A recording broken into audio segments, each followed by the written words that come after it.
Can you hear me?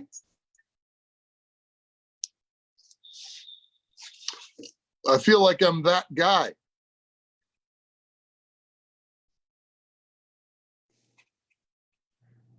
My audio's on. My audio is on. I apologize. I'm sorry.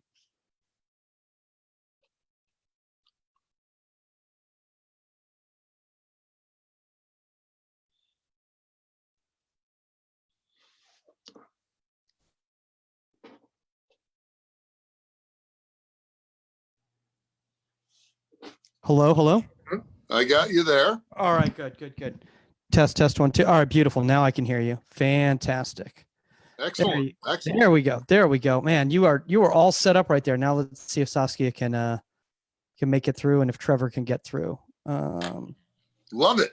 Yeah, I'm going to send it to him on his text message because people don't check their email. Why would people check? This is for Trevor? Yeah, this is for Trevor. And then I just sent Saskia's one too. So it'll be Saskia, Trevor, and yourself on here. Oh, Saskia's calling. Hold on. She must be having issues. Hold on 1 second.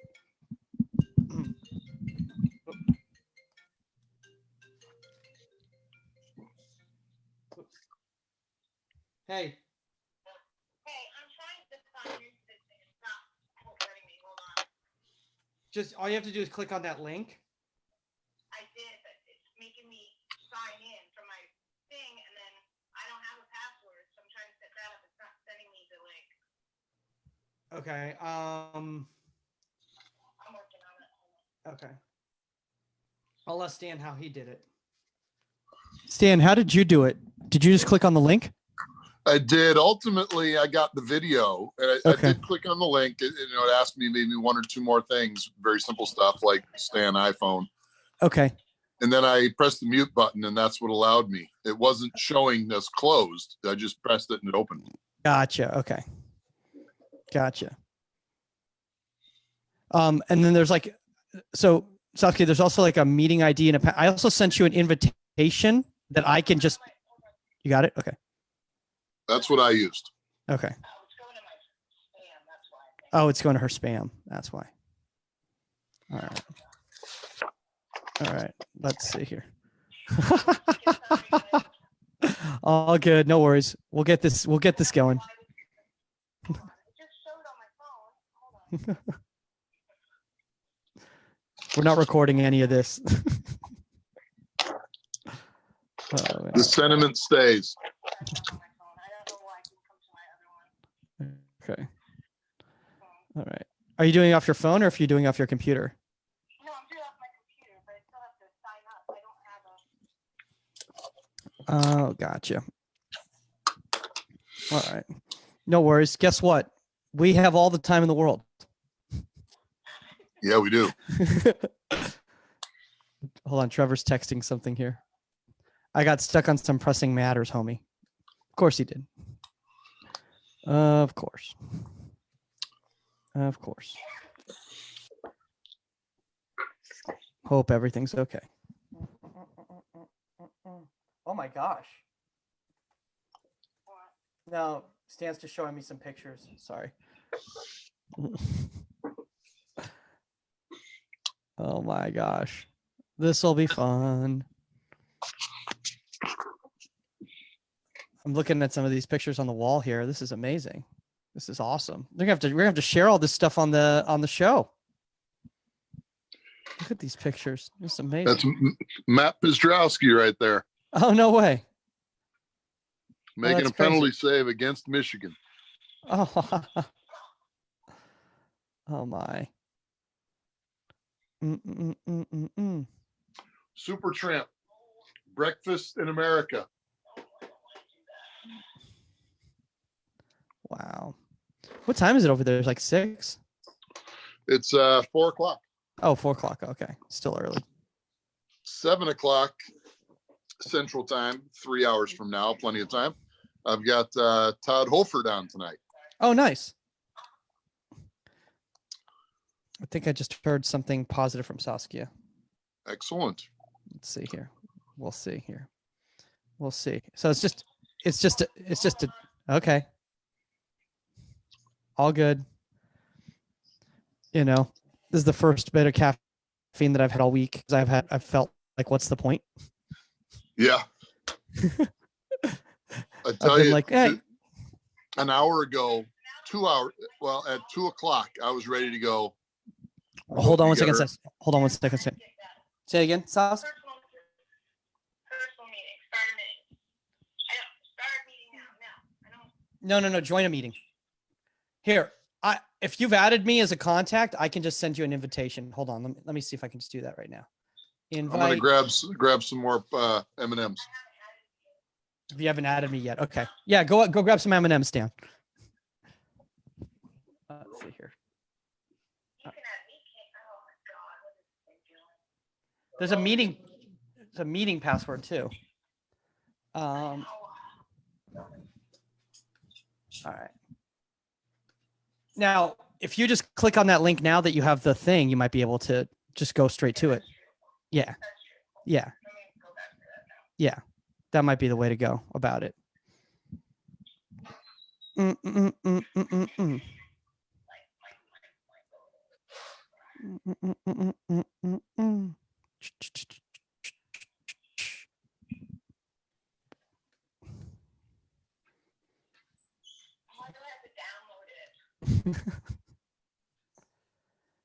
Now, to be fair, everyone's using Zoom now, so you might as well download it now while before you're going to have to use it eventually.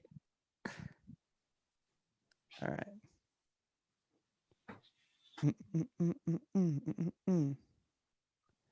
All right. Any luck? All right. No worries. It's all good. Oh, you got M&Ms. Nice. Nice.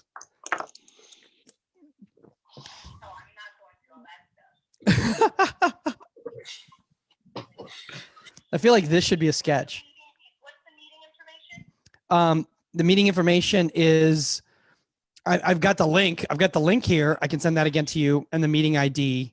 Here, I'll just send everything to you. I need the meeting ID. 606-674-197.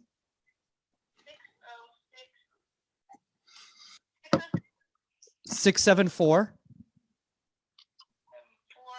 674-197. And then password 118. Okay. Enter meeting password is what? 118048.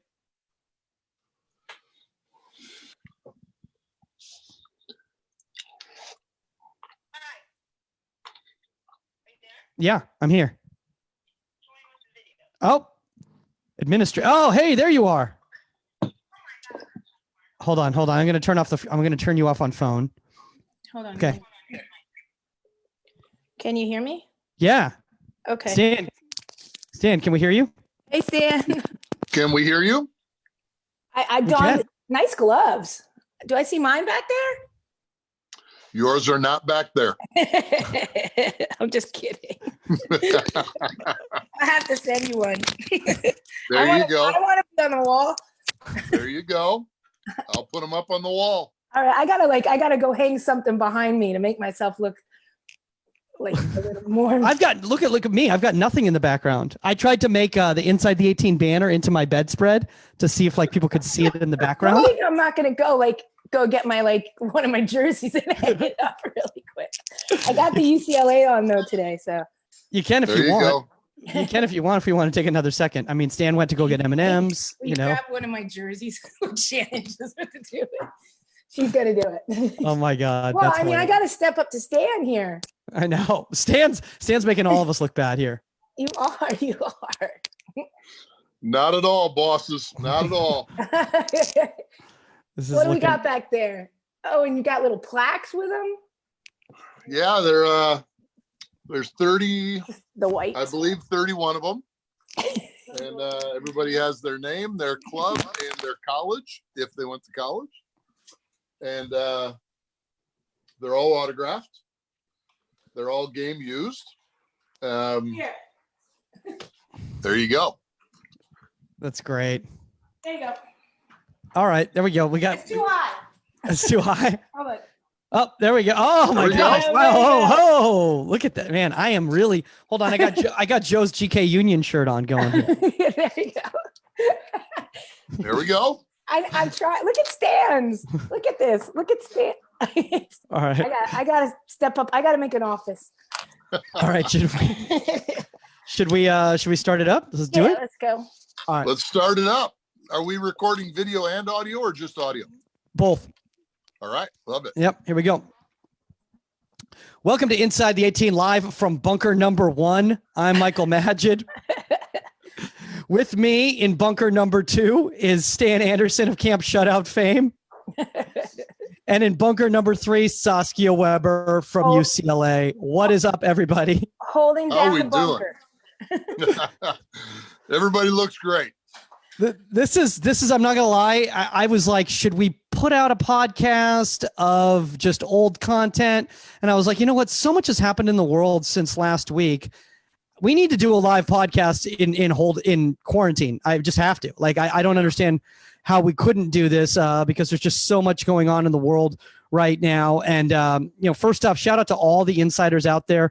You guys have been doing a phenomenal job of keeping yourselves occupied. Stan, I've been seeing all the people from Camp Shutout. You guys have been putting out Did we lose really, him? really cool little training videos and stuff like that. Saskia, I know that your keepers, they're staying occupied and everything like that. So shout out to everybody that's doing that because it's so important right now, right?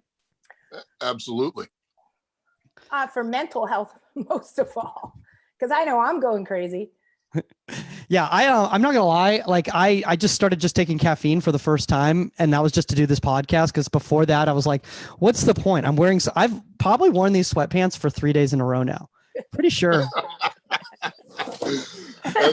That's all right, boss. Yeah, I mean, because I go outside and everyone literally looks like they've just been wearing the same pair. Everyone looks like a cartoon character. Like everyone's just been wearing the same clothes all week. And they're like, what's the point? I'll just put a hat on. Like no one's done Great to that. say hello. Absolutely. Yeah. I mean, I don't have to wear a bra. Awesome. There we go. I haven't been wearing a bra all week either, Saskia. So there's that going on right now. Well, I've got my coffee too. So there you go. First off, shout out to everybody who's been rating, reviewing, and subscribing. Over 300 worldwide. Remember, leave your social media handle, Twitter or Insta, and we will follow you back. And also, let us know if we're not following you yet, okay? Because honestly, some people will be like, "Well, you guys haven't been following us." So I wrote a review like a year ago. I'm like, dude, I don't know. There's a lot of people out there, so just please reach out. And honestly, guys, right now, if you have not left a review, and obviously there are thousands of people out there who have not left a review yet, what are you doing? What else are you doing right now? Like, it takes you 30 seconds away from your binge watching on Netflix to just leave a review, guys. It's all you got to do. It takes 30 seconds. Go on iTunes. If you don't have iTunes, find a friend that has iTunes, steal their phone, 5 stars, write a review, say how Stan looks fantastic with all his gloves in the background, how Saskia looks amazing with her UCLA hat on and her national team jerseys on in the background.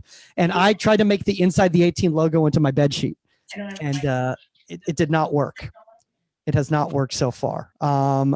Everybody looks great. Everyone looks good. Everyone looks good. And speaking of Splitter looking good, I want to get to some of these listener reviews right here.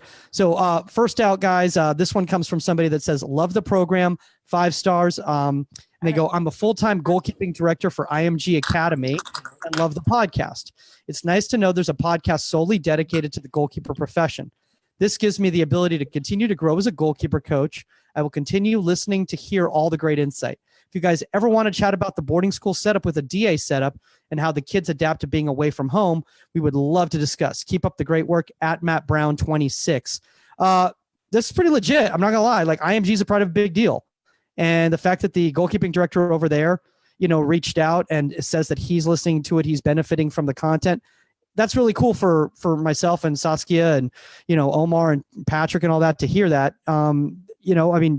That's really cool. And honestly, like the whole idea of a boarding school setup with a DA, I think that is something I think our audience would be interested in. Stan, I know you'd listen to that. Without a doubt, I'd listen to that. And that gentleman must be around Peter Meller, and that in and of itself is great for that young man. But to be listening in, there isn't a better place to get GK content. Oh man, except for the what's called unscripted camp shutout, right? Later on tonight. Well, it's called Shutout Unscripted. Shutout unscripted. But that's a little bit of fun and games, as you'll see tonight. Yes. Nice. And Hey, can you guys hear me? yeah, Can you hear me? can hear you now. Okay, good. Yeah, I was taking out my earphones and putting on the external mic. Oh, okay. Are you using the microphone? Okay, it's because it sounds a little bit different. It was better with the mic with the earphones in. With better earphones? Okay. Yeah. I'll go back. Yeah. All right. Yeah. Were they annoying you? No, I wanted the whole house to hear you. Oh. It's Yeah. I'm enjoying an M&M if that's okay with everybody. Yeah. It's blue. Okay, it's sorry. blue. So Oh, there you go, Saskia. all right. Oh. Shout out to Um, UCLA. All right, so we'll take it back from here. So, Saskia, what do you think about the whole idea of a boarding school with the DA? And obviously, that's really cool that Peter Meller is out that direction. I didn't realize that. Peter Meller's a legend for the insiders out there listening who are unfamiliar with Peter. Peter goes. Did Peter work with you guys at all with the women's national team, Saskia? Not me. Not you. And Okay, And if I got that wrong, I'm sorry, Peter. that's okay. It What was do I made. think about a boarding school? Well, I mean, boarding. So IMG, they have the whole boarding school setup there with a DA, which is pretty kind of an interesting setup. Like, I don't think there's really a lot of places like that in the world, except for maybe like pro academies. Shattuck St. Shattuck St. Mary's. Mary's. Oh yeah. Yep. I mean, I don't know. Arizona has one as well. Yeah. Oh really? Oh, the Barca Academy. Yeah. Yeah, that's right. That's right. I mean, I guess, I don't know. I'd have to really think about it. For me, I think something is to be said for being not around other sports, around other kids, around other things. As opposed to just being around soccer. As opposed to just soccer, school soccer. And I get it. And I get that is, something has to change in the United States to make some part of our soccer better. I said that really nicely, but I don't know. I think personally, I wouldn't like it. I wouldn't. I enjoyed playing multiple sports. I know that we talked about that it's good for kids. And I think that being around other sports, other kids, it helps you, period.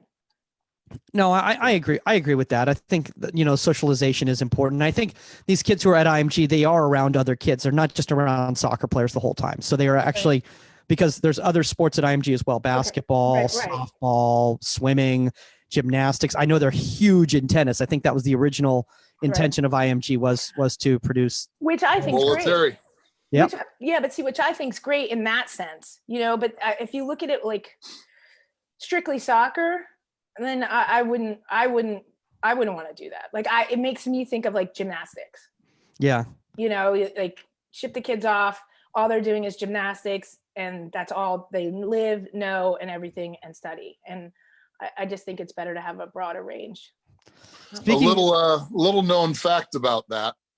Uh-oh. Peter Meller is, by many people's standards, the North Star as it relates to goalkeeper training, and some people think that, some people don't, but at least by many people's standards, because he doesn't have his B license, his U.S. soccer B license, he cannot sit on the bench at IMG games. Oh wow, Whoa, seriously?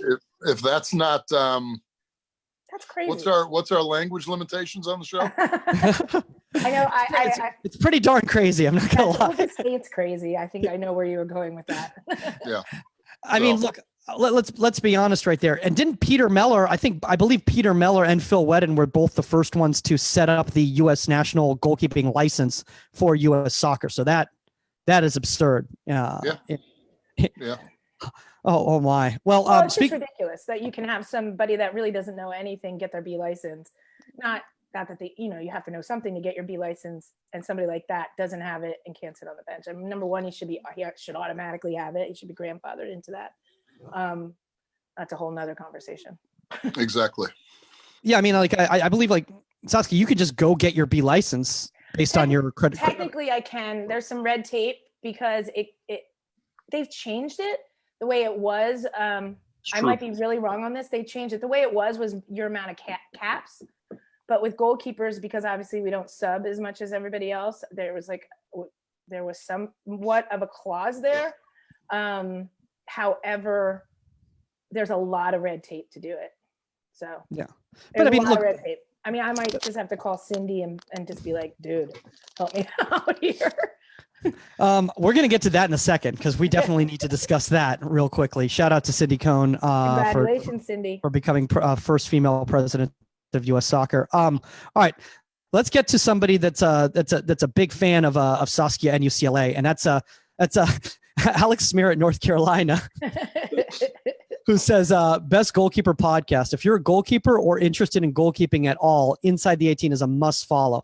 I'm a college goalkeeper for UNC Chapel Hill, and there's a lot of great insights on the show that anyone can learn from. Definitely the best podcast out there. Such great work by the guys each week and gals each week. Love listening and always get excited for the new content, !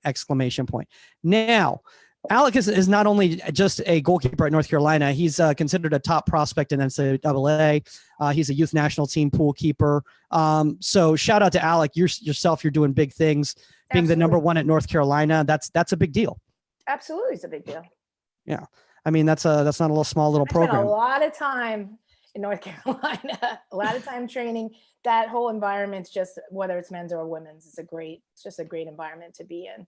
And, that is huge that you're the starting keeper for the men there. Got a boy, young man. Absolutely. Yeah. So Alec, what you got? You'll see me say like, go Tar Heels or something right now. Now, Alec, what you have to do this summer, to really get your game going is you need to apply to be a youth assistant over at Camp Shutout. You need to be an assistant coach at Camp Shutout this summer at the big show, because I know Stan would love people like Alec to be coming in and doing some great things. Because honestly, like your youth educators there are doing awesome stuff.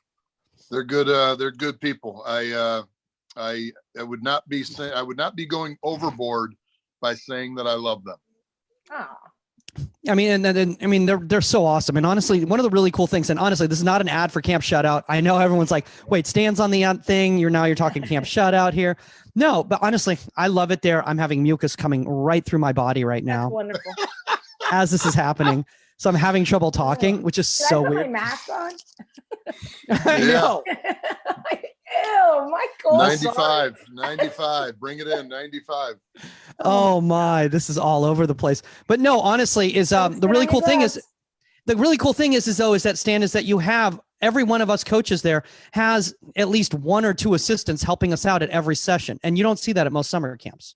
No, that's true. And that's really, at UCLA you do. Oh, okay. All right. Well, all right. I appreciate the kind words. Thank you. No, I think that's amazing and absolutely amazing. Right. I've never had assistants before till now, so I'm like pretty excited about it. Isn't it nice to have somebody else serving the ball? Oh, it's the best. I'm not limping as much anymore. There you go. All right, let's do this one right here, and then we're going to start going on into some questions here, because a lot of people have a lot of questions about what to do, what the heck right now in their world. And this one goes, Hooked on Goalkeeping podcast, a top goalkeeper podcast that I've been able to take nuggets from and put into my own sessions at a pro youth academy in Scotland. Great variety and guests and honest conversations at Kev J Stewart 1, and that's obviously from Scotland. Thanks, Kev, for that. I appreciate the kind words. It's really cool when we're seeing people from overseas at professional academies who are listening to our content from the United States of America and actually taking us seriously. It means a lot to me, and it showcases that, it doesn't matter where you are in the world, that you can benefit from what everybody's saying. It's my microphone. What? Are you laughing at me? You're sitting there eating M&Ms. I was laughing at my microphone. Yes. My microphone is in there. Oh, wait, are you getting a different microphone? Yeah. Anyway, don't worry about me. Okay. I'm sorry. Sorry, Saskia. I was just saying that people in Great Britain are actually listening to us and they take us seriously. I think that's important. Well, I love it, especially, to listen to an American podcast about soccer.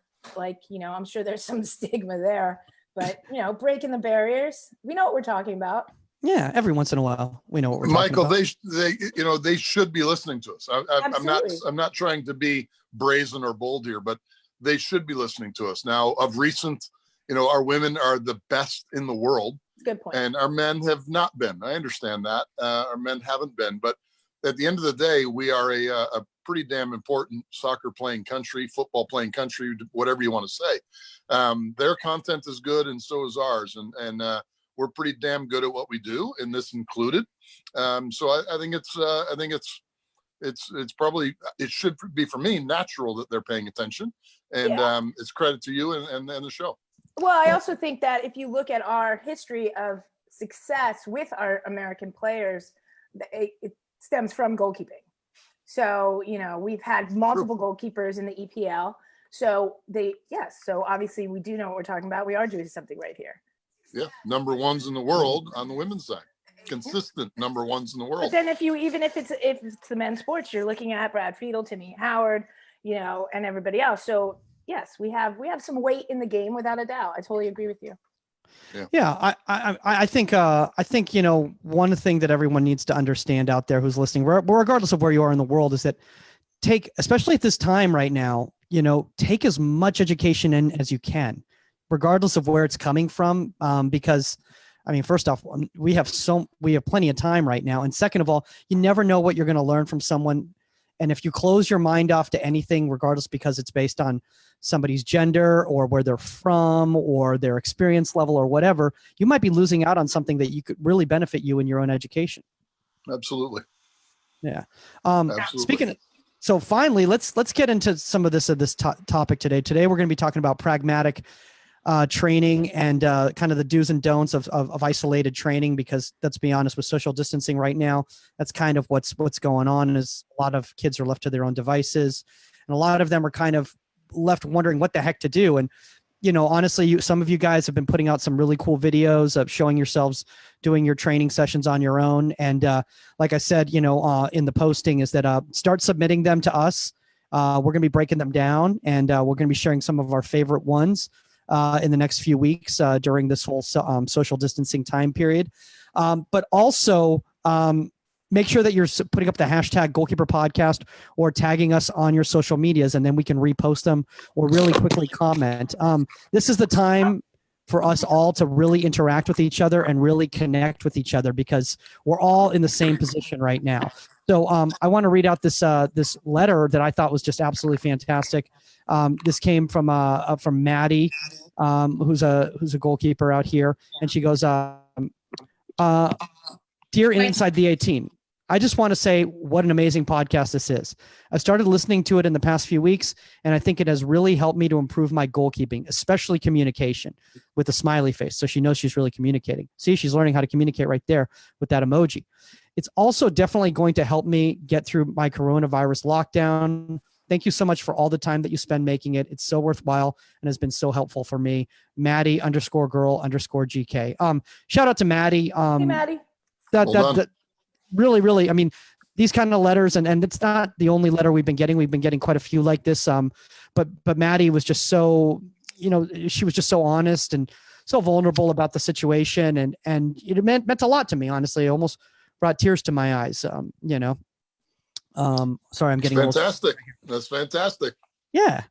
So let's kind of talk about that here, guys. Let's talk about the situation that's going on right now, and how we as educators out here can help all our goalkeepers, because a lot of people out there, they've been just giving people training sessions, or they've been saying, hey, that's great that you're doing something, or just showing what they're doing, but they're not really giving any sort of feedback or any sort of instruction. So all three of us here, outside of myself, really know what they're doing.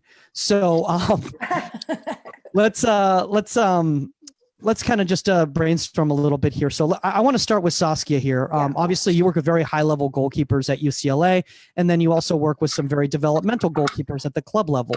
What are some of the positives you've been seeing right now first in some of these training sessions? Well, I think the key thing, and I know you and I spoke about this before, is, whether you're getting your training session online, if your coach gave you, like I send my keepers home with like a certain amount of wall work they can do and everything like that, is to really focus on the technical part of If you're just going out and you're doing the sessions and you don't have that coach leaning over you, correcting your mistakes and everything, then you're just repeating the wrong thing. So you can go out and you could do 100 volleys against the wall. And if you're not resetting yourself and catching the ball properly, then you're just, training the wrong movement. So, and we had talked about this, if some of you guys have questions or anything like that, send us a video and let us look it over and maybe we can critique it for you and tell you what you're doing wrong. But for me, the most positive thing is you're out doing it. Whether it's in the backyard, I've seen all sorts of things. So backyard, against a chimney, with your brother. I was watching somebody just set up a soccer tennis court, even in their driveway. It's that you're out doing it first and foremost. And that's the best positive I can give you. But let's make sure you're doing it properly. Technique. I think that's the biggest thing for me. I think that's a really, really good point that you brought up in regards to making sure that you're doing it right. I think Stan can attest for this because he's been seeing a lot of videos. A lot of people have been posting videos, and a lot of them, let's just say, they could be more productive if somebody was giving them a little bit of feedback, right? Well, yes, I'd offer 2 points here, I guess, and maybe I'll be a little contradictory and a little bit in agreement and a little bit not in agreement. We just had a meeting with our club today, and talking about what we're going to do to provide some structure going forward. And for me, I think if there was a period in our history where players could really truly be self-guided and self-directed, which I think football needs, now's the time. Go out and do whatever it is you're going to do. And can it be critiqued? Yes, I think that part's great. Sending, as Saskia just said, sending something through to be critiqued, fantastic. And I think you just said the same, Michael. For us to provide, I think there's value there, but I'm going to err towards the youngster that goes out and does something and repeats what they're doing and is out there getting better and better and better without really a coach over their shoulder in this time. If we have a sport that is player directed versus baseball, basketball, football, it's soccer, and those others are largely coach directed. So in this time, I just think that when your coach can't be there, and you don't need to have your phone up there following whatever it is they're doing, we become pretty scripted at that point. And I think for them to just be out there doing as they wish. I mean, Saskia just mentioned soccer tennis, playing that for 3-4 hours is fantastic in your alone time. And, when I was with the Fire first team in 2016, all Pono wanted from Sarky, myself, Sean Johnson, Matt Lamson, Patrick McLean, was soccer tennis. It's great. And that's what he wanted, soccer tennis. And so, there isn't, you don't need the $30 package from wherever to go out and lay the cones out and put the ladder, yada. Exactly. You can put up anything as a fence if you want. You can even just draw a line in chalk if you wanted, whatever it is. Exactly. But it's exactly, like I said, but have fun doing it. Absolutely. When I saw that today, I saw it this morning. I was like, oh my God, that's just brilliant. It was in somebody's little driveway and brother against brother, and they were just playing soccer tennis. If you check Rex Chapman, Blocker Charge, or Rex Chapman, whatever it is, that Twitter account, that's fantastic. He had a video of a family, I believe it was in Ireland or Scotland, that was playing soccer tennis over the fence, which was about a 7-foot high fence, 2 youngsters on each side, popping the ball over, there it goes and lands, boom, they play it back over, went for a good, 7 or 8 reps. It was great. That's awesome. Great. I love that. Yeah. What I would like to see is that when all of this is all over and we're all, emerging from our cocoons, is that everyone does a world soccer tennis championship based on the experience level. And by the way, and you can only use a toilet paper roll. You can't the Corona tournament. The Corona tournament. Yeah. I've seen a lot of people juggling. Honestly, I've seen a lot of people juggling toilet paper rolls, and people are getting really good at it. I'm not gonna lie. I feel like they're gonna have this feathery touch. But I totally agree with you though. Any touches you can get, go out, have fun. That's why I said, go against your chimney, go against the side of the house. I'm sure your parents wouldn't like that. Even if you're playing a form of just touches. you know, and I agree with you. I don't think it's something where you have to videotape everything and we have to critique it, because I don't think I wouldn't want somebody not doing it for that reason as well. So I totally agree with that. Two guys challenged me today. Sorry to interject, Michael. Two guys challenged me today, but this is pretty poignant. With the toilet paper challenge, their last name is Crockford, and they're twins, and they play for our club. And guess where they're heading in the fall? North Carolina or where? UCLA. UCLA. Woo! Oh, no way. A portero and then a midfielder. I love So one of them's going to be working with Eric Reed over there on the men's so side. When I see them out at practice, I should just throw them some toilet paper. Exactly. I love it. Exactly. You guys get some good keepers coming out of your DA club, don't you? Yes, we do. Yes, we do. You guys have some solid ones right there. All right. I want to talk about this. I want to talk about different environments, because that's one thing that a lot of people are freaking out about. Is they're saying, okay, I don't know how to do this without turf or grass or a field or a goal or anything like that. And I'm stuck in an apartment and I don't know how to do. So what are some suggestions here? Some advice on things. First off, guys, nothing says that you have to use an actual regulation size 5 soccer ball that's like full. Like you can use like a Nerf ball. Like you can do all sorts of things like that and still get activities done. Yeah. I mean, I think you can adapt your space. I mean, first of all, we can't go to I need a field and a goal and grass and stuff like that, because as we all know, soccer around the world, some of the best players in the world played in the streets with a ball made of tape. So, I think that's an excuse. You can have the smallest space you need if you're just getting touches on the ball, and it's just footwork. And as a goalkeeper, we all know how much goalkeepers need footwork, and how I always say it's 90% of their game anyway, with distribution. So get the touches on the ball, even if you're in a small apartment. Just do some ball work with your feet. Yeah, there's plenty of creative ways. Everything Saskia said is 100% true, and if they are truly in a really, really tight space, get some strength in.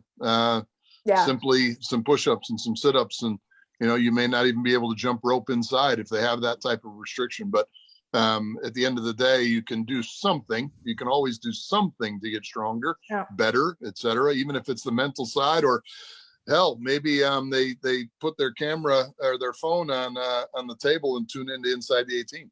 There you go. Oh, there you go. That's the most positive thing you can do during this time period, guys, is just listen to us talk. No, one mistake I'm seeing a lot of out there, and I don't want to be negative in any way whatsoever, is that people are trying to overcomplicate things, and they're trying to simulate game environments when it's very, very difficult to do anything game related. Yeah. During this time period, especially when it's yourself or maybe a parent serving or something like that. So one thing that I've been stressing to kids when I talk to them is try to keep it simple, keep it clean, technical, and simple. Because if you try to overcomplicate it, you're going to make a mess of it, and you're not going to get the most benefit, the bang for your buck. And I want to be, and that's why the whole thing is to be pragmatic here. Let's be practical and logical based on the restrictions that we have. Would you guys agree? Absolutely. 100%. There's the smallest little challenges of some of us can only head the ball 2 or 3 times before it falling. Yeah. You're in a tight space. You should realistically be able to come out of a situation like this for the next 2 weeks or 2 years, whatever we're inside now. Oh my God. And please don't say 2 years. Oh my God. It's been 4 days. I can't handle it. If it's 2 years, I will have an office with everything. And you will have one of my gloves up there on the wall. Fantastic. Honestly, Saskia, you should just send him. You should send him a glove. Just to send him a glove. Yeah. I want to see it. There you go. It'll go up. Trust me, it'll go up. No, I totally agree. I mean, in a tight space, you could juggle. Right. You can touch on the ball in the tightest space possible, which will make it even harder. So, there are things you can get done. And the other thing about parents and stuff like that, like, don't rely on that. Your parents are home from work as well doing their work. And so if you base it around, well, my dad wasn't available to help me train, or my mom wasn't available. don't rely on that. Just be able to go take the ball and do what you have to do by yourself. Get touches on the ball. You know? Yep. You know, Yep. one thing I think too is that when in regards to parents and stuff like that is like I think we need to give them a little bit of guidance on how to help their kids if they are going to help them. You know, because I think a lot of them, you know, if the kid just says, "Hey, you know, serve me the ball," but they don't know how to serve, you don't have to serve with your feet. Like do hand service if it's easier for you. Make sure that you can try to simulate the movement of a soccer ball as much as possible, but it doesn't necessarily have to be struck with your feet if you don't feel comfortable with that. I'd go even a little bit further here, Michael, and stay with me for a second on this. But people give us a hard time on the guys' side about qualifying for the World Cup out of CONCACAF, that it's easy. Is that correct or no? Yes, of course. Okay. It is so hard to, and we've been blessed on the guys' side in particular. Again, women are at the top of the world. Fantastic. The men are not at the top of the world, but we qualified for, what was it, 7, maybe 8 World Cups in a row. That's outstanding. It is not easy to qualify out of CONCACAF. And how I'm going to bring this back to our conversation right now is in many of those South American countries, many of them, the players that came from basically, as Saskia already alluded, the streets and had nothing. That game means so much more to them than it does to a lot of our guys in the United States. It's a situation where they have made the most out of very, very, very hard situations. And yes, the rest of the world, a lot of parts of the world have that. But in our area of CONCACAF, it is riddled with countries like this that you go into that stadium and try to play that team, and it is hell. It's hell for 90 plus. And those players don't have what we're talking on right now. They don't have an unbelievable stadium. They don't have lovely grass. But I'll tell you what, did they have an appetite to be successful and get the hell out of where they are? And that is a little bit, it's not everything, but it's a little bit of what's kind of at the underlying areas of our men's team right now. Over there, men are down there. Wow. And they're making the most out of nothing. And I hope that maybe this opens some people's eyes. I think you just brought up, go ahead. It's an absolutely amazing point because you know, what are you going to do? Even our top players, what are you going to do right now? You're in the house. Okay. And how are you going to figure this out? And well, if they play at UCLA, you gave them. That's not a challenge, but that's not a challenge for those some of those CONCACAF countries. They're used to that. They're used to going into the backyard or into the street or something and juggling and kicking the ball off the wall. And that's how they played their whole life. So I think that's an amazing point. Like this is going to be a challenge. Yeah. Like we'll see. Yeah. Let's talk about this right here. I want to talk about, you just brought up the difficulty of competing in CONCACAF. And I honestly want to just switch gears right here because I feel like we've got the time. We can get this dialogue going, get this discussion going. I think we need to talk about it. We've got the time and there's not a lot of soccer going on right now to break down games or anything like that. Let's talk about the women's national team and their plight. And personally, you know, obviously with Inside the 18, you know, we're united in the women's national team's, case and their cause for equality. Obviously the statements that were made, you know, this hit really close to home for Saskia because she is part of the women's national team program and part of that very special group of 99ers. So let's discuss that now. Carlos Cordero had to step down based on those statements that came through in the legal case, and whether he knew or did not know. And if you guys are not familiar with the language that's used, I don't really want to use it because it's very derogatory in regards to, you know, what they were saying in regards to women and the differences of the men's game and the women's game. And one of the things that was brought up was, you know, hardships and difficult situations to play, and it's much more difficult on the men's side. So the women don't have to deal with that. And Saskia's already laughing about that right now. So, you know, obviously Cindy Cohn is now taking over. She's very familiar with what's been going on, and she also was part of that group that was a trailblazing group essentially. for women here in this country and around the world. What can we say out there of this situation that hasn't been said already, or how, like, is there any sort of, is this the best time for something like this to happen in regards to the lockdown, the shutdown, because it's really giving people time to reflect and notice what was going on in this legal case? Because the fact there's no games going on, people have really been able to discuss and talk about what's going on. Who wants to go first? No, go ahead. What we can control is what U.S. Soccer does. Okay. By who we vote in and who the people were that were in charge of trying to change things at the AC level, et cetera. And obviously that didn't go well. At the U.S. soccer level, of course, the women should be paid. And stay with me on this comment. They shouldn't be paid equal. They really shouldn't. They should be paid what they're worth. And what they're worth could be more than what the men are making. So at the end of the day, I think it's a bad argument from the ladies. And that's not a shot at the ladies. So let's get off of that. It's actually a credit to the ladies because they're kick-ass. They're the best in the world. Our U.S. soccer can do that. And they shouldn't be paid equal pay. I think it's wrong. I think there are, we're in a window of time right now where the men should be going, boy, it'd be nice to be paid what the women are paid. And they should be then wanting to be paid their worth. Now, if we were to go, equal pay and they were just to have a flat national team fee, and this is your appearance fee for, being in the qualifiers or being in a World Cup, et cetera, US can control that. My thought is on the FIFA side, FIFA can do whatever the hell they want to do. Yeah. FIFA is in charge of the larger pot of money here, and they are ones that are maybe they're the next domino to fall. They've had their own problems, but we're not in any way in a conversation where we're bringing FIFA into play. No. U.S. soccer, Cindy has responsibility. Carlos has responsibility. The Athletes Council has responsibility.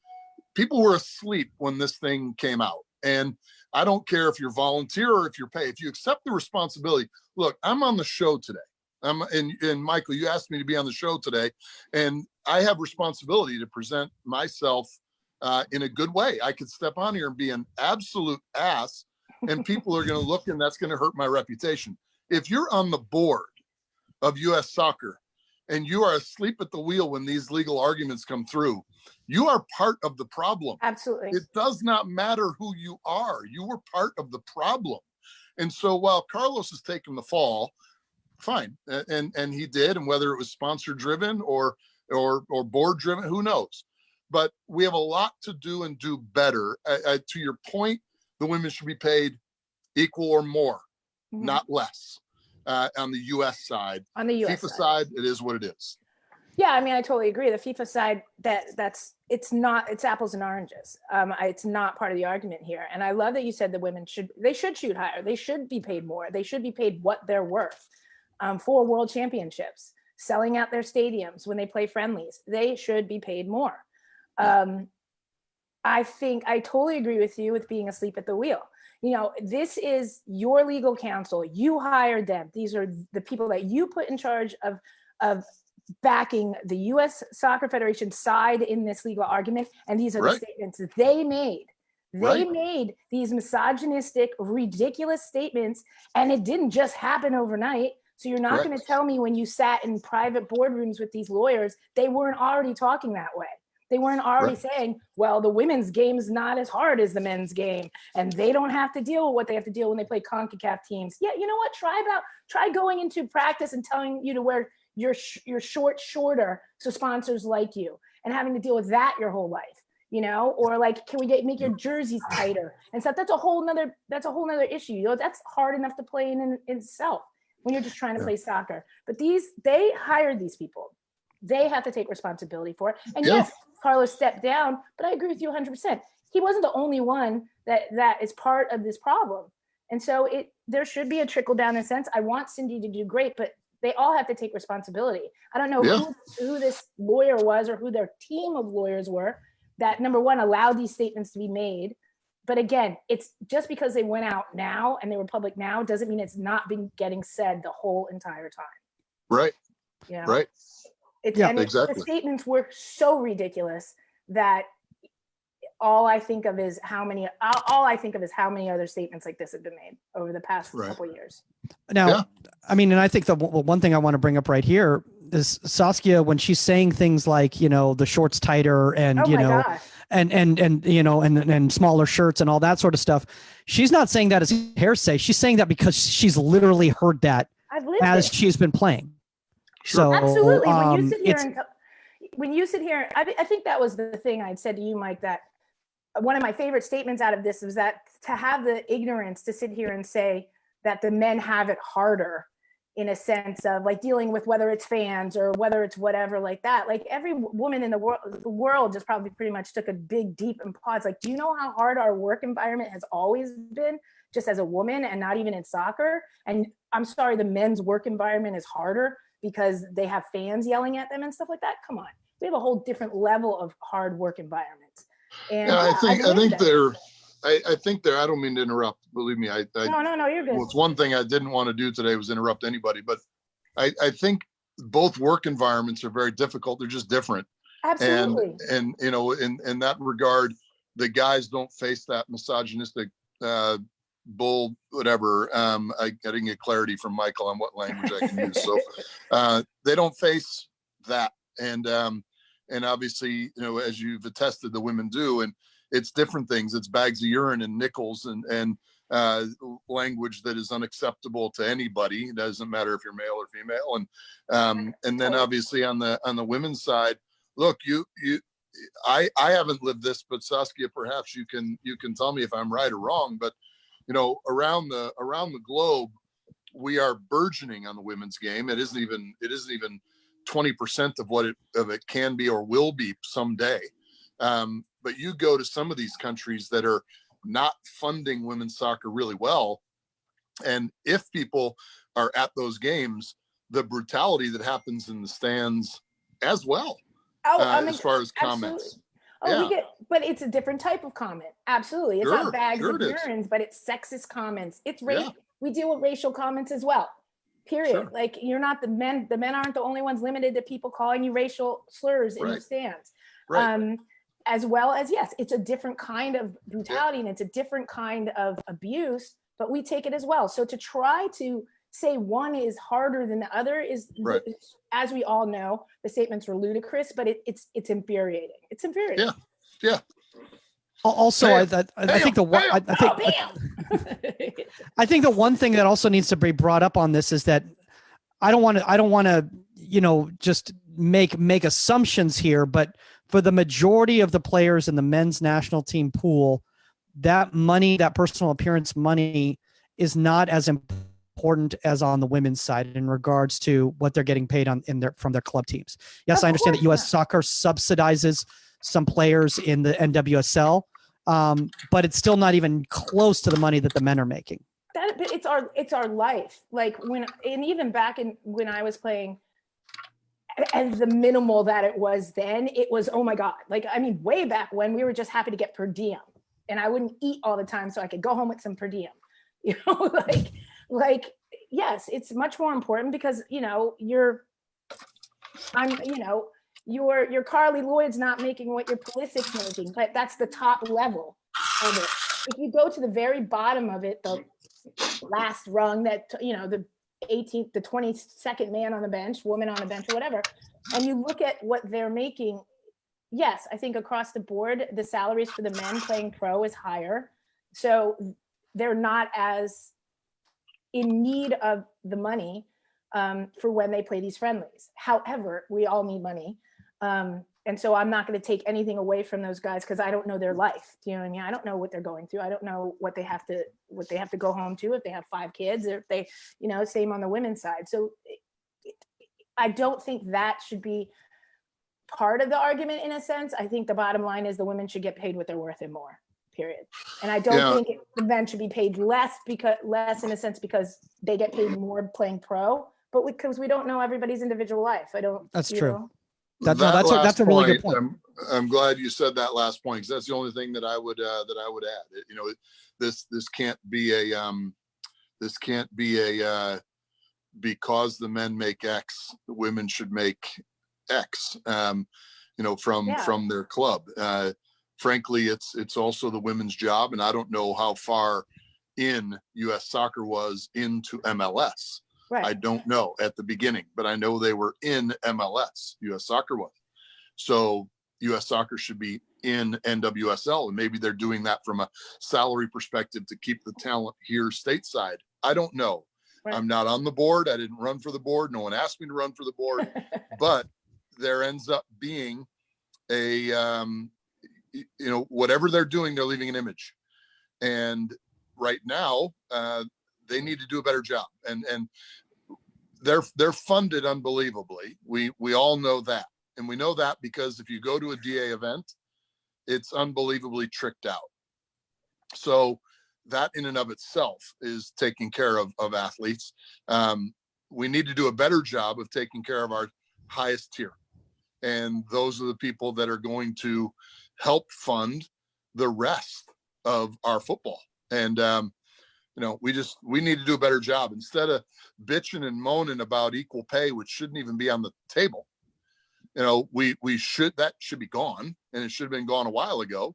Let's get my that point. sorted. It shouldn't even have gotten. It shouldn't even have gotten to this. It should have been like a no-brainer. It should have been, hey, 4 World Cups at that point, 3 World Cups, 2 World Cups, whatever. It should have been let's pay them what they're worth. That's the end of it.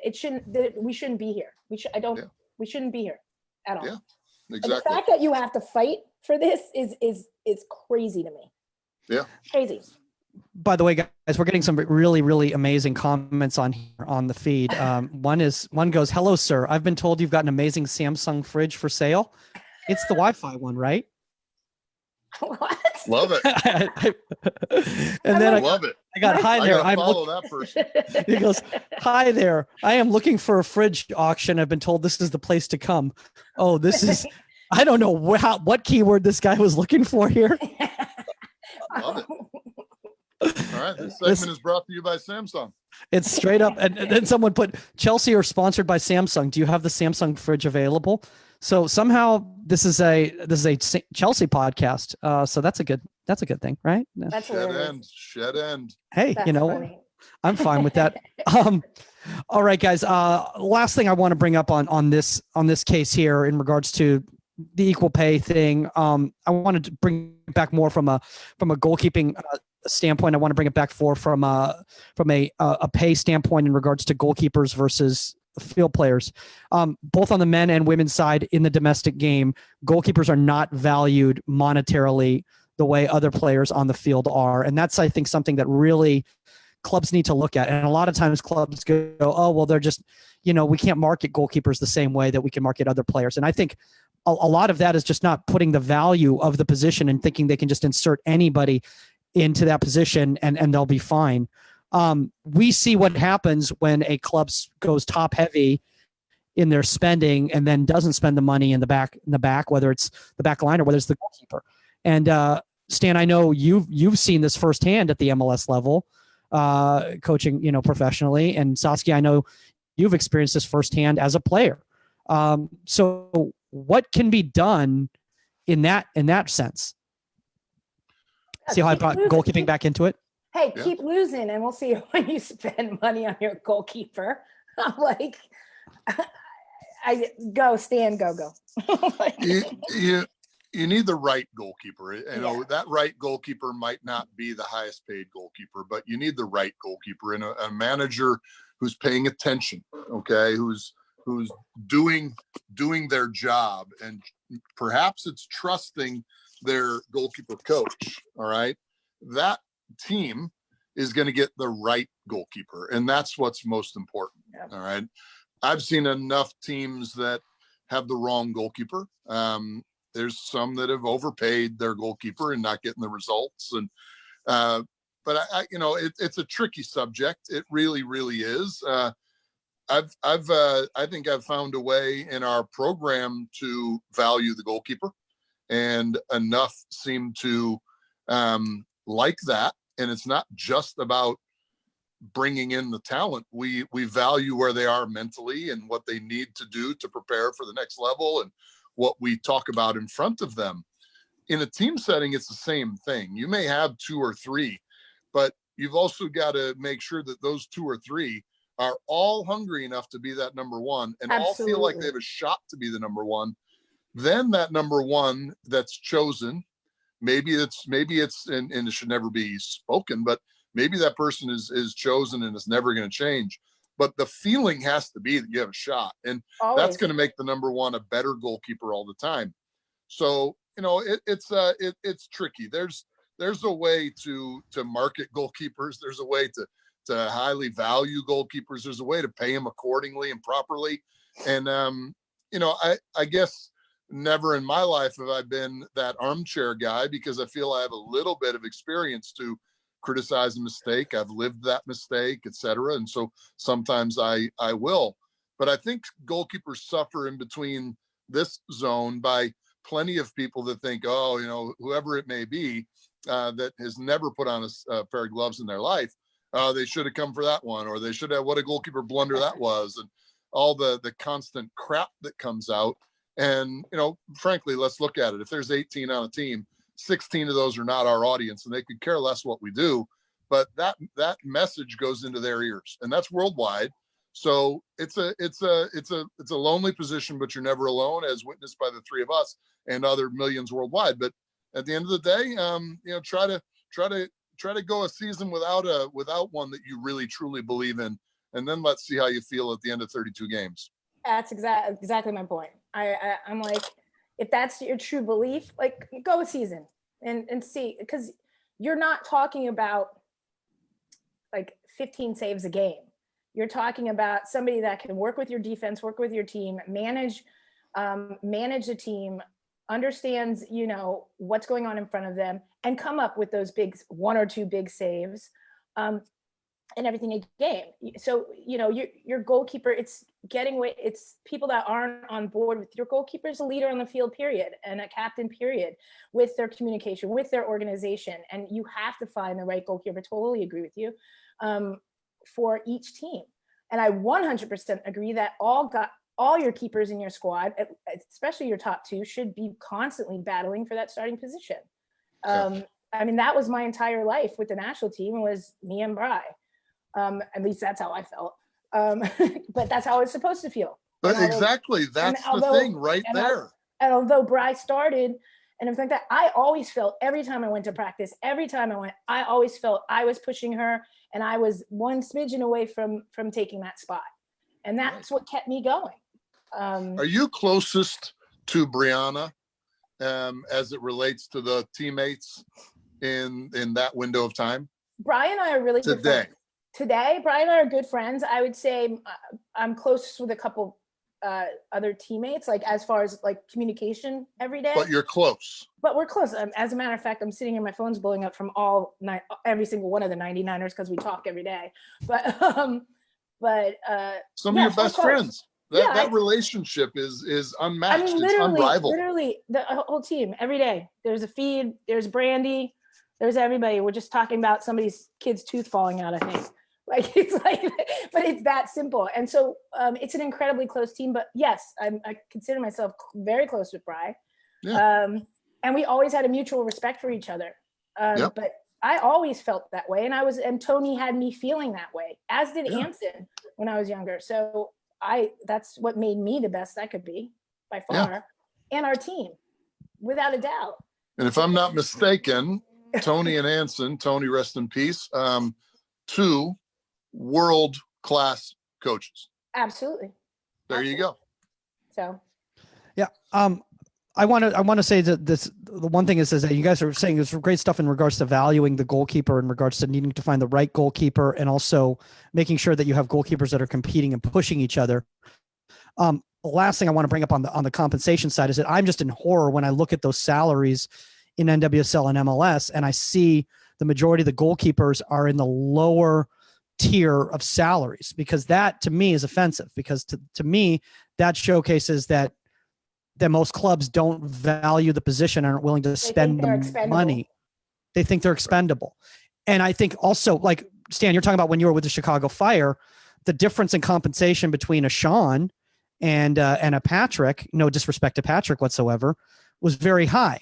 And how a lot of times you'll lose a Patrick or a Lamson or something like that because they're not getting compensated even close to what the number one is getting. So you don't have that constant competition because a lot of those people go, you know what, I can make money doing something else. And Or I'm go to a different team. Yeah. Sure. Or go Well, play there's somewhere. a lot of things I could say as it relates to, that window of time and who's valued and who's not valued and who should have been valued and, on and on and on. And not just that team, we've suffered in Chicago and I hope those days are going to go away, but not every other team, many other teams have been in that window as well. And, Brad wanted to come over to the States and, or come back to the States really. And he ultimately did. And he came over at a high dollar, and he's not the reason that Atlanta has done what Atlanta has done. But he is part of the reason. And I think that's just he's part of that puzzle. He didn't make Joseph money. He didn't make Almiron money. But he made a good living. And are there restrictions in MLS and what have you? Sure, there are. But you're going to feel better if you feel valued. And sometimes that value is via a check. And sometimes that value is you start to earn that check because the manager has faith in you. The goalkeeper coach has faith in you. You return how they feel about you. And slowly but surely you reward that goalkeeper in year 2, 3, and 4. Yeah. But we get screwed at the MLS level. The American players do. It almost doesn't matter. You sign as a youngster and you sign a 4-year deal, and that first year deal is now, let's say it's 75, and they own the next 3 years on you. Right. So the next 3 years, you got 4 years before you're really getting into some money that you might be earning.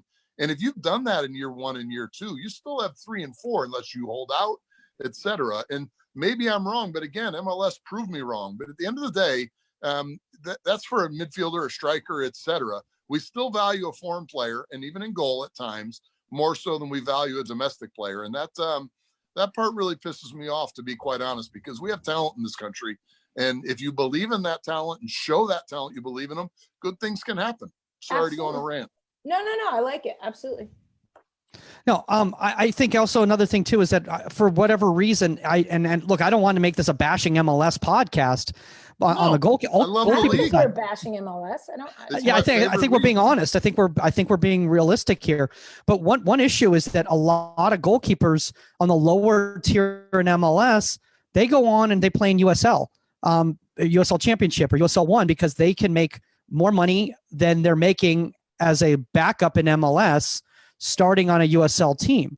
And because of that, we lose a lot of really high level talent that has the potential to be a number one in MLS because the contracts are so stringent.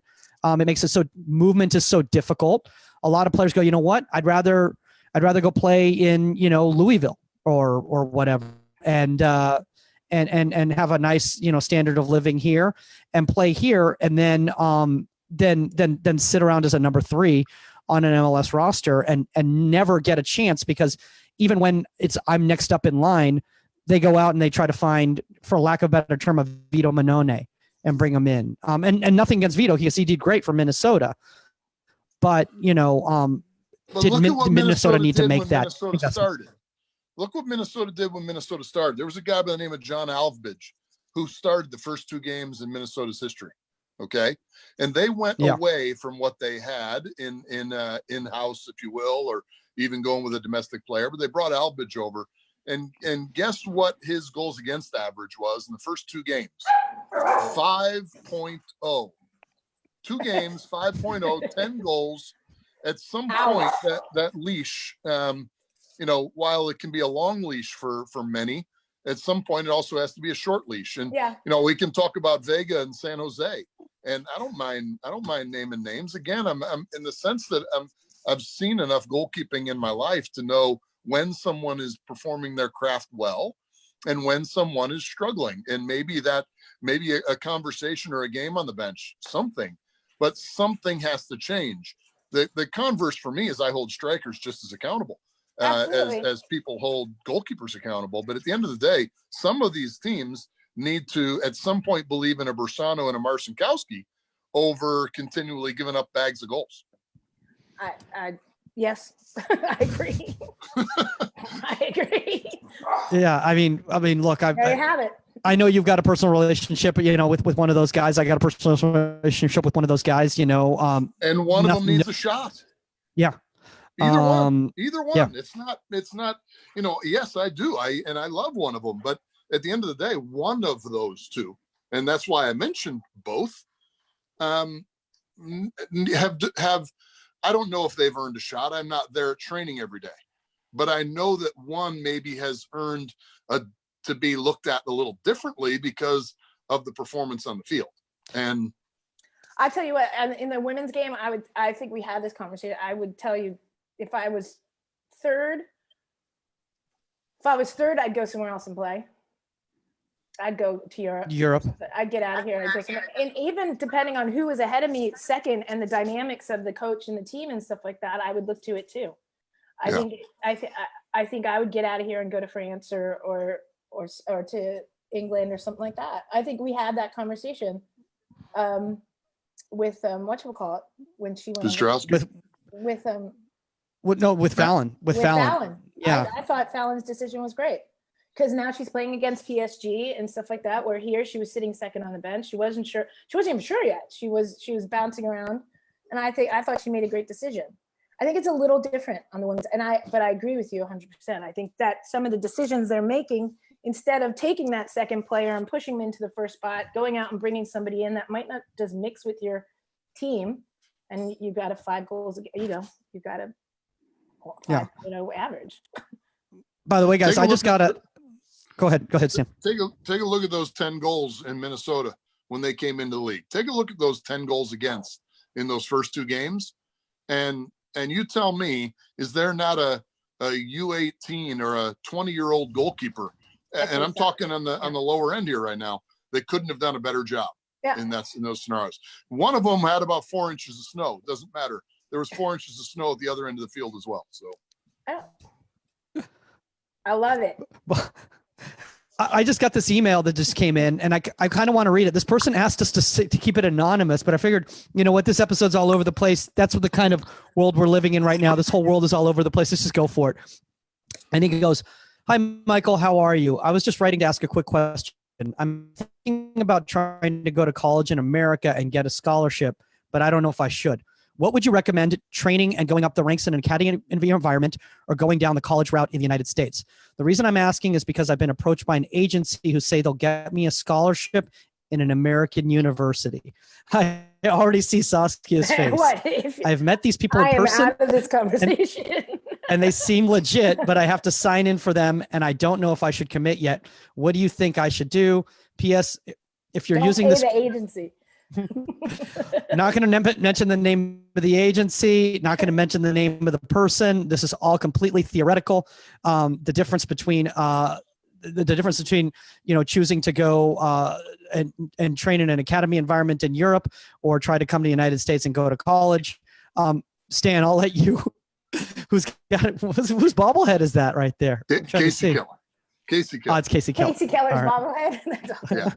That's awesome. This is a youngster. This is a male youngster. This is a male youngster, which means Saskia, I think, can participate in this conversation because she cannot recruit this player. It was a female, and I'd pass it over to Saskia. But I don't know. I don't know the agency.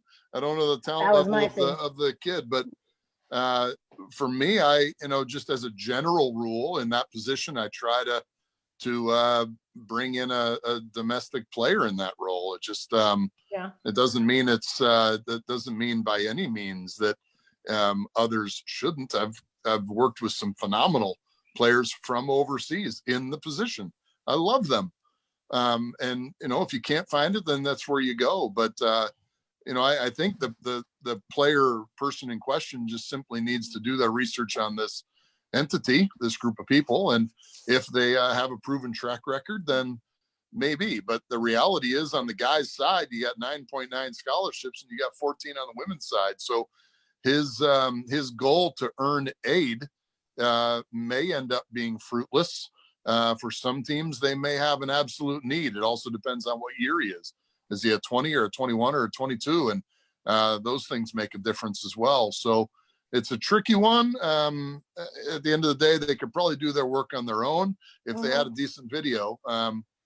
The benefit of working with a group, I'll call it group instead of agency. The benefit of working with I don't like the name. I don't like the name agency either because it sounds slimy. I'm sorry, it just does. Yeah, It sounds like well, taking with everything advantage that of happened, kids. I wouldn't. They may have connections to this or that university, and so that may benefit them because they know that they've provided good value before, and so maybe they may go down that road again. That's the only benefit of working with the group. So I don't know if that answers the question, but Well, I think it's just so vague and it's obscure, and obviously this person has to remain anonymous, and they don't want to mention the agency on the air, and I understand that because this is personal to them because they don't want to be affected by anything they might have said that comes out on the air or anything, and I respect a minor's anonymity in this situation, or anybody's anonymity.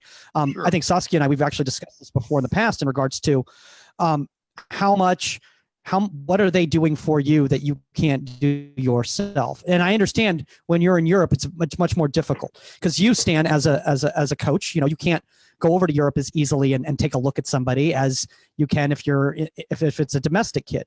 So a much more difficult thing. Saskia, anything you want to add to? Well, I got to be careful. That's true. I have to be careful about how I answer this conversation. Number one, I agree with you with the agency thing. I don't know how those work, and it gets a little skeptical for me because how the hell do they make money? And just wondering.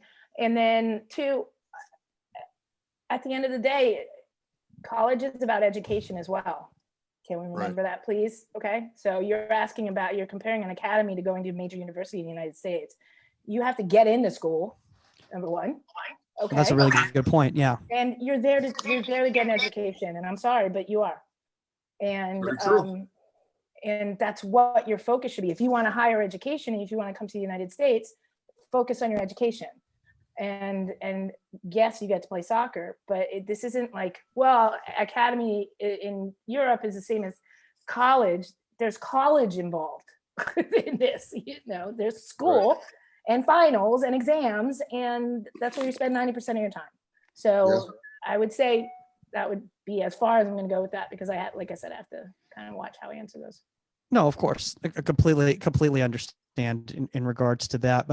And I think, my number one thing I think that really you're stressing, which I think is really important, both of you guys are stressing, is that you have to decide what is better as a life choice for you. Thank you. Yes. Rather than just a soccer or football choice, if we're talking about somebody from Europe here.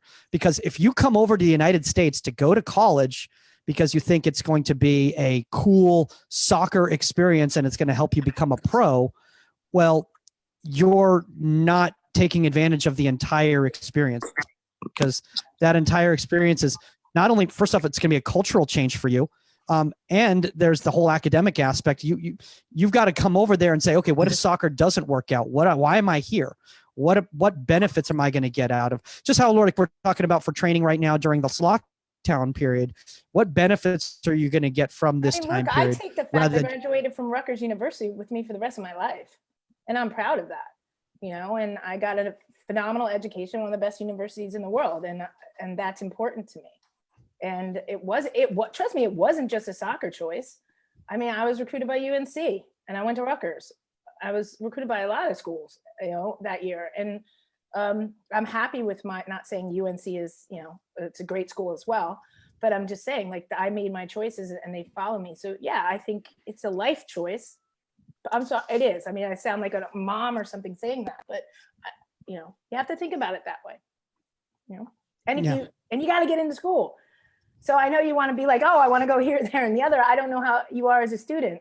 Can you get into the universities you want to go to?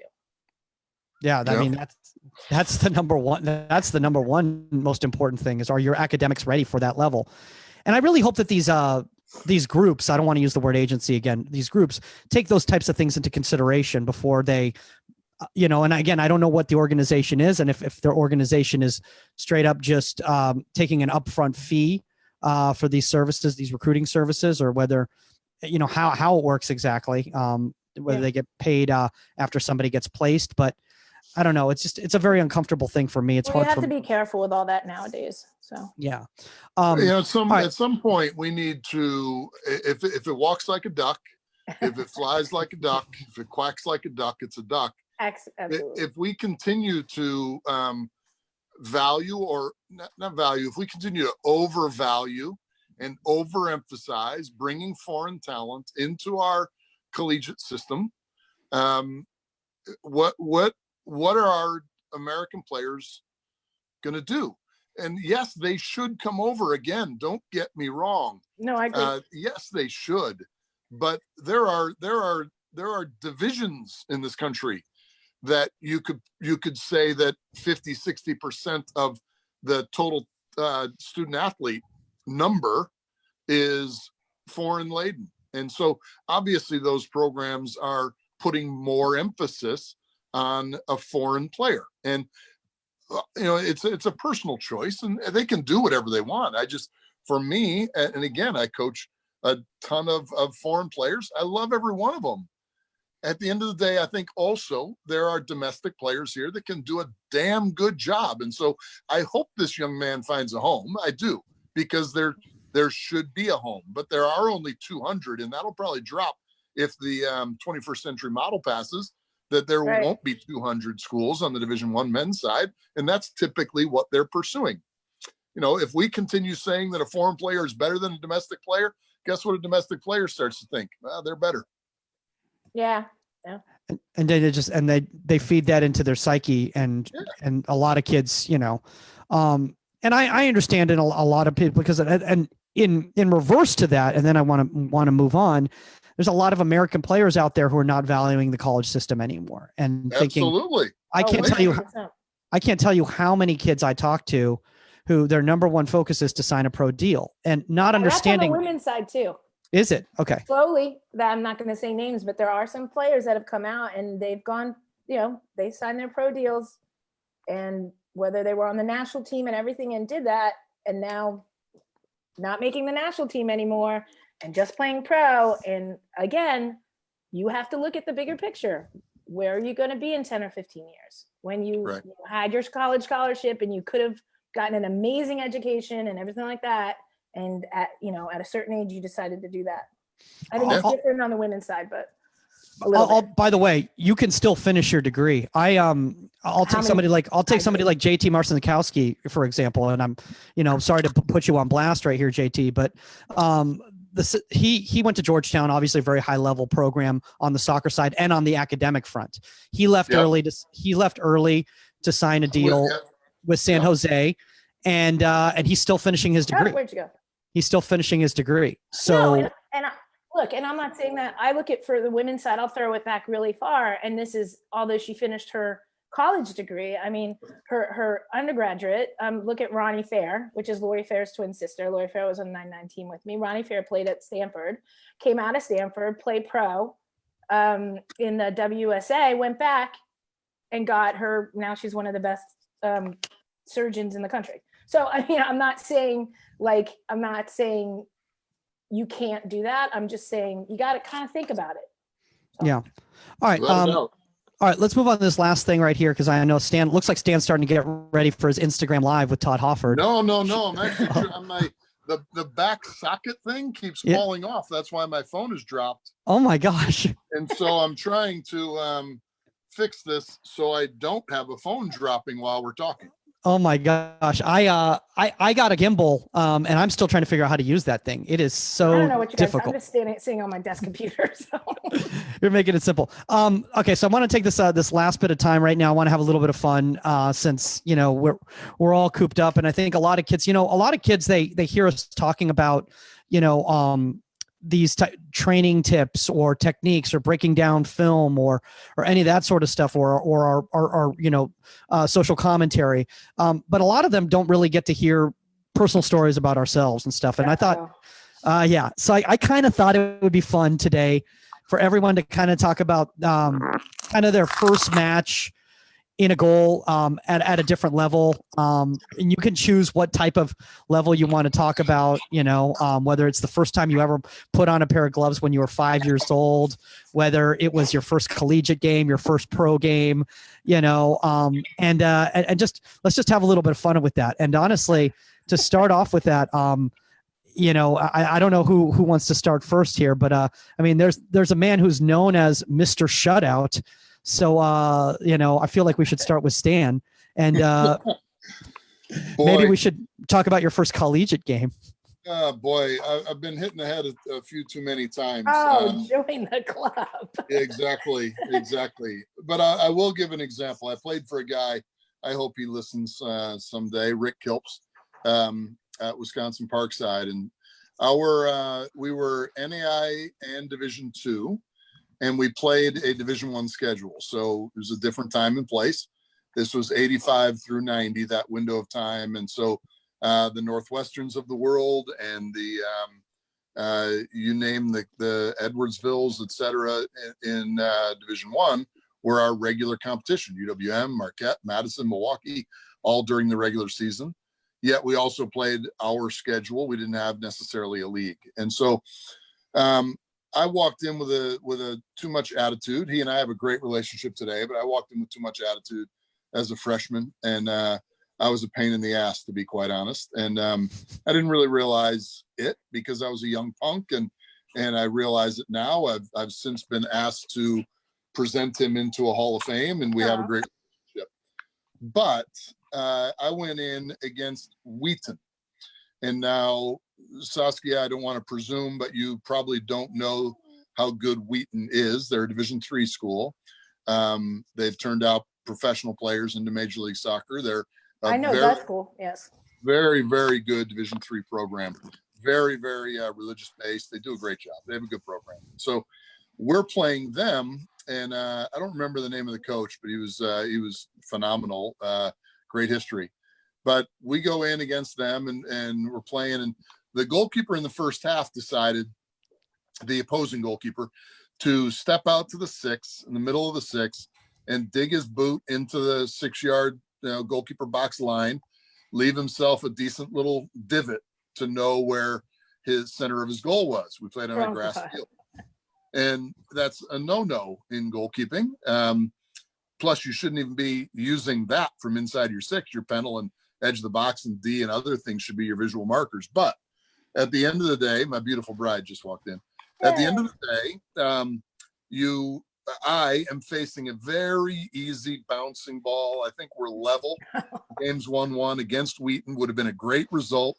This is early in Coach Kilp's time as well. And the ball comes bouncing in uncontested. We're talking pick the ball up. And it's bound. No one's near me or anything else.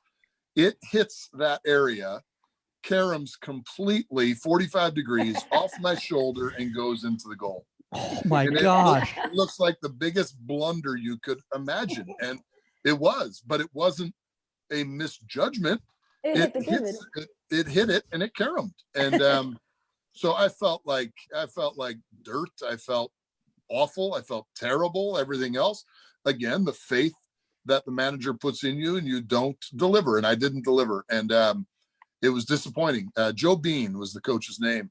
And if you look him up, he's just absolutely legendary. But at the end of the day, that was sadly one of the goals against I remember. Wow. And yet you still ended up with the name Mr. Shutout. That's we in the senior year, if you fast forwarded 4 years, I guess, our senior year, we had 23 games and we had 17 clean sheets. And nice. we were a good team in that senior year, and the program had grown. And I was in goal for 14 of those complete, and 3 of those as far as halves. And I'll turn it over to Saskia. I don't mean to take too much time. There was one guy in that last year. I make a save at the edge of the box, again, an easy ball that comes in. The timing was such that I pick up the ball, and I'm standing there. It's kind of bang, bang. I collect it, and I see a guy running out of the left side of my periphery, and he's approaching me way, way, way too hard, but I'm at the edge of the box, top edge of the box. I have nowhere to go. So I lean into him, to take the hit, which I knew he was going to deliver. He wasn't slowing down. He ended up losing 6 teeth in my head. Oh, my 6 gosh. He lost them in his mouth, but he hit my head, and he went out of the game. I didn't, but there was nothing I could do. Otherwise, I would have just been literally, I don't know what he was thinking. I would have just been run out of the box. And hey, Saskia, your turn. Do you want to do, what do you want to do?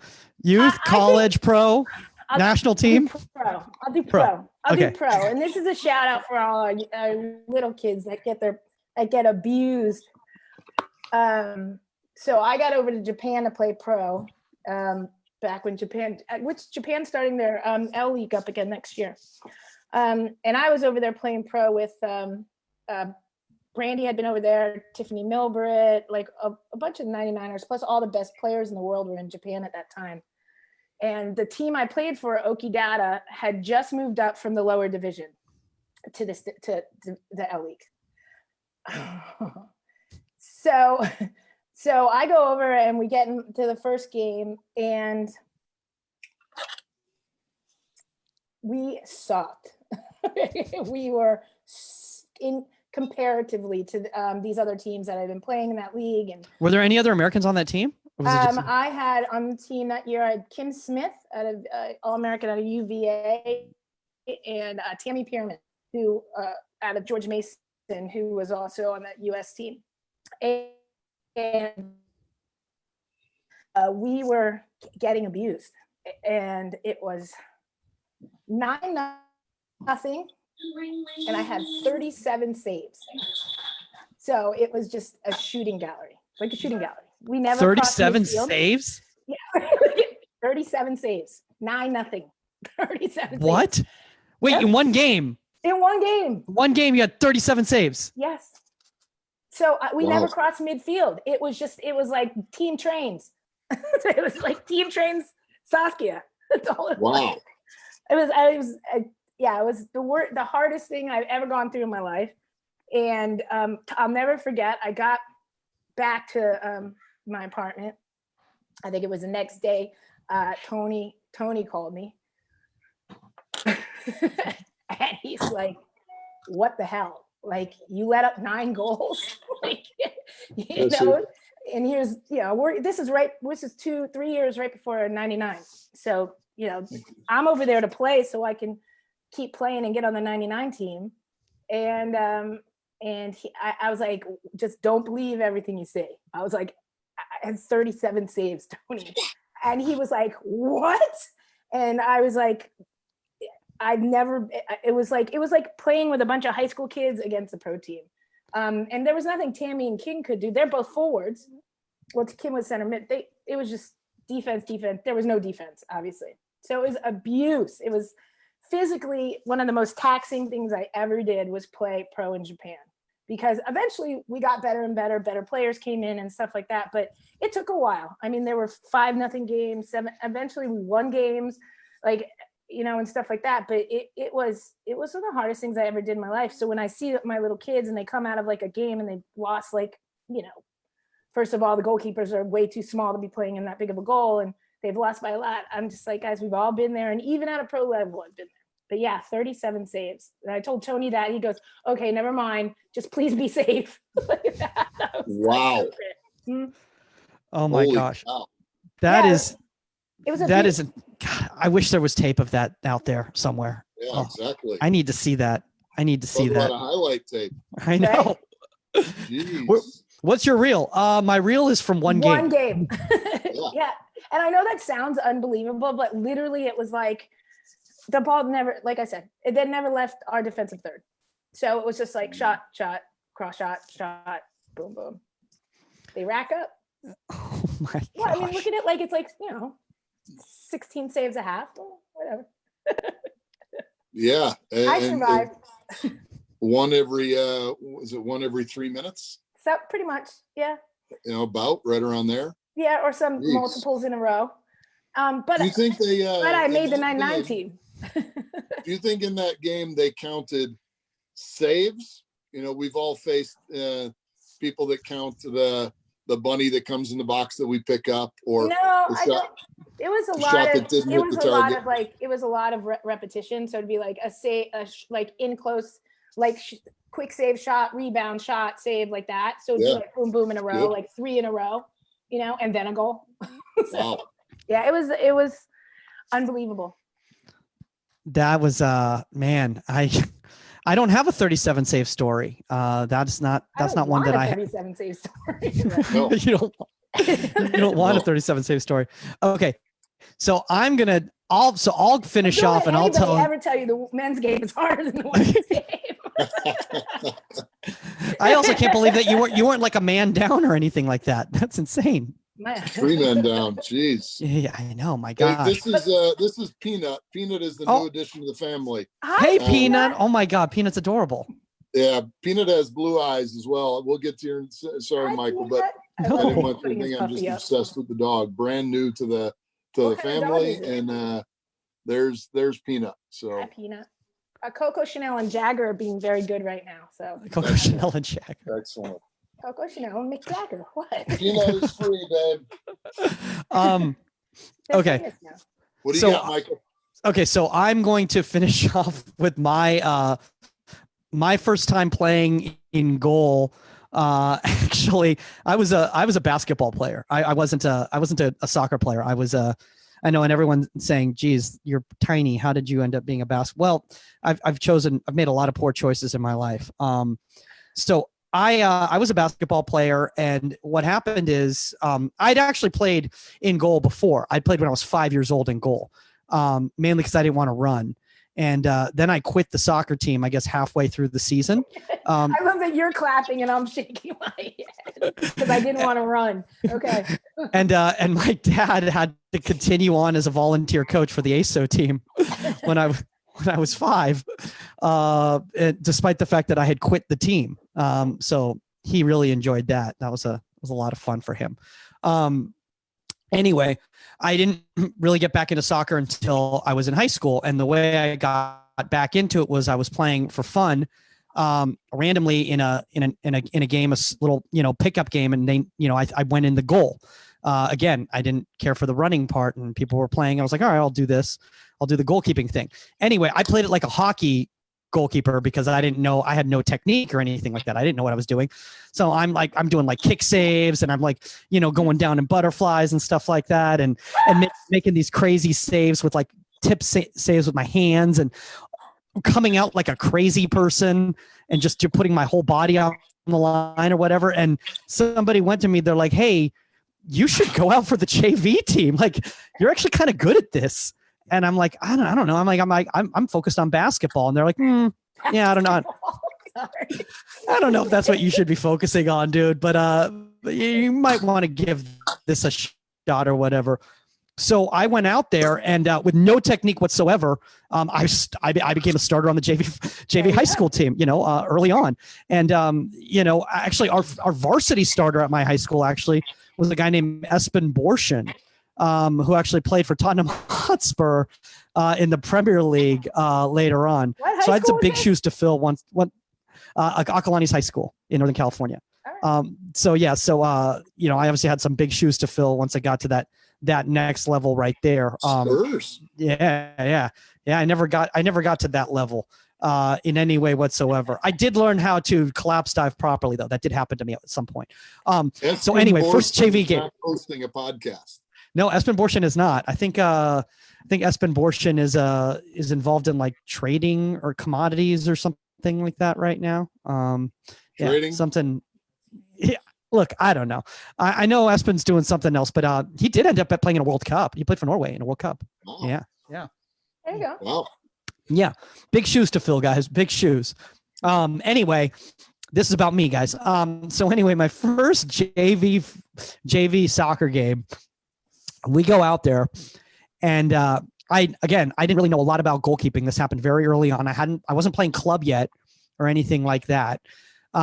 So the first time a player came out on a 1v1 on me, I ran outside of my 18 and went straight at them, and just head first went right into them and just threw my body into it and just grabbed, and literally who was that? Go. Old school. Go ahead. You threw your body into him. Who did that? Petr Cech? Oh yeah, Schumacher. Oh, that's right. Oh yeah. That's right. Tony. Yeah. But I went. I'm probably 10 yards from midfield, and I was so hyped up. And again, I was very aggressive, but I didn't understand the position at all. So I went right, and literally as I'm coming out of the 18, people were like, "What are you doing?" And I just I'm like, and like your adrenaline's going. And I just went head first into this player and just leveled them and took the ball, and the player goes flipping in the air, and they give me the card. And like, yeah, get well card is what you got probably. And they're like, because like I didn't know what I was doing anyway. By the way, great outfit I was wearing at the time. I was wearing that old school Adidas Predator goalkeeper jersey. Remember that one? The one that looked like a turtle. Black, orange, and green. Yeah. Black, green, and the turtle one. Yeah. God, and I can't remember the gloves I was wearing, but I think they might have been. Oh, God, they might have been either the Nike gun. Whenever I think of that jersey, I think of Tony Meola. He wore that jersey all the time. Oh yeah, he was famous for that jersey. I know. With the long hair, with the ponytail, and everything like that. Yeah. With the broad shoulders, the body build build that he had. Anyway. Yeah, carry on. Anyway, so my first major moment in a JV soccer game was getting carded and taken off the field. So I lasted about 15 minutes. Okay? I honestly, from what I remember, that I felt really bad, and I was like, "Are you okay? You're so sorry. I'm so sorry," because I felt really bad. Now again, the guy might have been embellishing because he probably understood the game of soccer better than I did. But at that moment, everyone said to me, they're like, "Wow, he's really aggressive." Like. Some people in life, they listen to reply. Some people listen to learn. Yeah. I've learned here. I've learned something. What I've learned is that I want to find video footage of you outside of your box. Yeah. You just said what you were doing. You were yelling, "Ah!" No, I did know how to yell keeper. I yelled keeper. That is worth gold. Yeah, I did yell keeper. Are you sure? Because I might have said mine. Probably said mine. And came out. There's gotta be a video of that. Anyway, but also that says a lot for high school soccer because there was no other goalkeeper. It was just me. That's why I ended up making the JV team, is nobody else wanted to play in goal. Well, look where you are now. Yeah. Also, guys, the game's evolved a lot since then. Not that I'm 100 years old or anything like that, but let's just say there's not a lot of kids playing JV soccer that don't understand the position in goal. It's true. Like that. But I loved it. And I got into it, and I got a goalkeeper coach, and I started playing club and all that, and then, I ended up playing college. So, I never played JV. I'm sorry. I know you were just too good for the JV thing. I had a Premier League player who was on the U17 national team and the varsity. You think they were going to throw this crazy kid up there? I was also like 5'2". It was tiny. It was a very small man. I went to Princeton High School. We didn't have that many kids. Sorry. So that's the first time I ever played a high school soccer game. I love it. It was well done, Majid. Well done. All right, guys, we're going to wrap this up right here. Remember, guys, contact at Inside the 18 Media if you have a guest suggestion or a topic suggestion. I feel like we might be doing more of these Facebook Lives during this shutdown because it's fun. And there's a lot of people out there. I think, honestly, we can probably get almost anybody to come on the podcast right now. If I reached out to like John Oblak, he'd probably be like, yeah, I've got nothing else to do right now. It's true. Tibor Courtois, whatever. So Courtois, Oblak, if you guys are listening, if you want to come on the show. Okay, but I've got to make my studio now. So now you got to make your studio. Get working on it. I love how I made the bedspread, the Inside the 18 bedspread. You made your bed. I see that. But now I got to put like things on this shelf over here. And yeah, we got to beat out Stan right here. I mean, this is amazing. I got to bust out the trophies, the medals. No, and Stan, you're welcome on. I got to get Stan that glove. Yeah. And you're welcome on anytime. I just want to give it to him. All right, guys. So before we go, is anything anybody wants to plug before we go? Saskia, anything you want to plug? Stan, anything you guys want to plug? No, just guys, everybody hang in there. It's a tough time for everybody. Okay. Just get some soccer in, get some touches on the ball, try to stay healthy and positive. I know everybody gets cabin fever and everything. Hang in there. We're all going through it, you know? Yeah. I guess 3 things. 1, I echo exactly what Saskia just said. Number 2, even a young gentleman my size, I'd like to have a before and after picture from the start of this quarantine to when it ends, of me in front of the refrigerator. That would be before and after would be fantastic. The third thing is we are doing 7:00 Central Time. We're doing kind of a little 30-minute unscripted talks. We have Todd Hoford tonight, Ethan Zone of Survivor fame tomorrow night. And then next week we have 5 current Camp Shutout pros, and they're already lined up Monday through Friday. Who are those? It is Kyle Line, Logan Ketterer, Eric Dick, Matt Persano, and who am I missing? A 5th. I'd have to look at my phone, which I'm talking to you on. I feel so bad for that 5th keeper because they're listening to this right now going like, dude. I know. I'm very, very sorry. But anyway, those guys will be on next week, and then we're, depending on how far this goes, we'll do some more. But hey, you know what? Honestly, I think a lot of us are going to, my only concern about this whole shutdown thing is that there's going to be so much goalkeeping content out there. People are going to be like, well, we used to listen to Inside the 18, but now there's unscripted by, with Camp Shutout. And Saskia's got her own teleweb. I don't have anything. You know how long it took me to figure out how to sign into Zoom? You think I have something? What are you, crazy? All right, guys, come on. At Goalkeeper Podcast on all social media platforms. That's all the time on Inside the 18. This will be out on Friday morning, and we are out. Later, Bye, guys. All right. Bye. All right. So just ended that right there. I'm going to end the live Facebook thing. Stop.